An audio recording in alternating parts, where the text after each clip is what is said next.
Tu sais, on parle beaucoup de la thyroïde comme d'un organe du métabolisme. On parle de la fatigue, du poids, du froid, du sommeil, mais on oublie souvent un lien essentiel.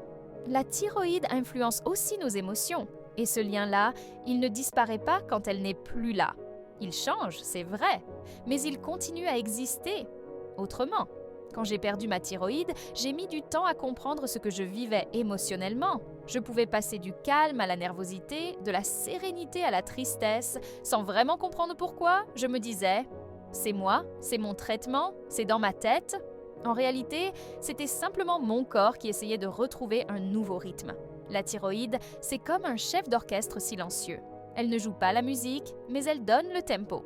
Elle régule la vitesse à laquelle tout fonctionne dans ton corps, tes organes, ton énergie et aussi tes émotions. Quand elle fonctionne bien, tout est fluide. Tu ressens, tu traverses, tu lâches. Mais quand elle n'est plus là, le rythme n'est plus naturel. Le traitement fait son travail, heureusement, mais il ne reproduit pas exactement la finesse du chef d'orchestre. Résultat, parfois, tu ressens des hauts et des bas sans raison apparente, des émotions plus fortes ou plus lentes, et tu crois que tu deviens instable, alors qu'en fait, ton corps est juste en train d'apprendre à rejouer la partition autrement.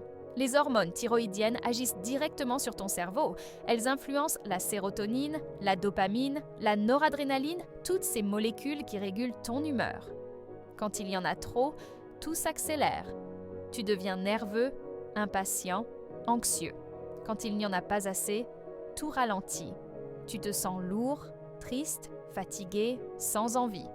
Et même sans thyroïde, ce mécanisme continue. Parce que les récepteurs dans ton cerveau, eux, sont toujours là. Ils réagissent encore aux variations, même minuscules. Alors non, tu n'es pas fou, tu n'exagères pas. Ce que tu ressens est réel. La thyroïde, c'est le lien entre ton corps, ta tête et ton cœur. Quand ton corps ralentit, tes émotions ralentissent aussi.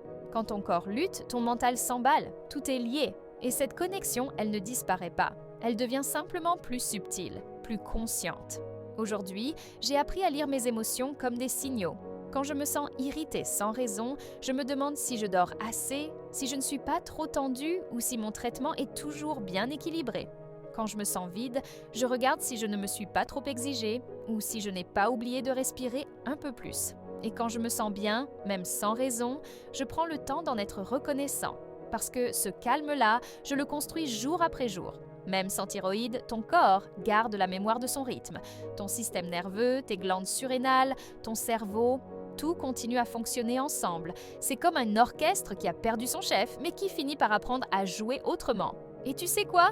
Parfois, la musique devient encore plus belle, parce qu'elle devient consciente. Vivre sans thyroïde, c'est apprendre à s'écouter différemment, à accueillir tes émotions sans les juger, à comprendre qu'elles ne sont pas contre toi, mais qu'elles te parlent. Ton équilibre ne vient plus d'une glande, il vient de toi, de la présence que tu mets dans chaque geste, dans chaque écoute, dans chaque respiration. Alors, si tu traverses une période émotionnellement instable, rappelle-toi, ton corps n'est pas brisé, il est juste en train de se réaccorder. Et toi, tu apprends à devenir ton propre chef d'orchestre. C'est un apprentissage lent, mais c'est un chemin de paix. Et si tu veux apprendre à mieux comprendre ce lien entre ton corps et tes émotions, à retrouver ton énergie et ton équilibre intérieur, je t'en parle dans mon accompagnement. Une vie sans thyroïde épanouie. Un parcours de 6 semaines pour t'aider à te reconnecter à toi, à ton rythme avec douceur. Merci d'avoir pris ce moment avec moi. Et surtout, prends soin de ton énergie émotionnelle. C'est là que commence la vraie guérison.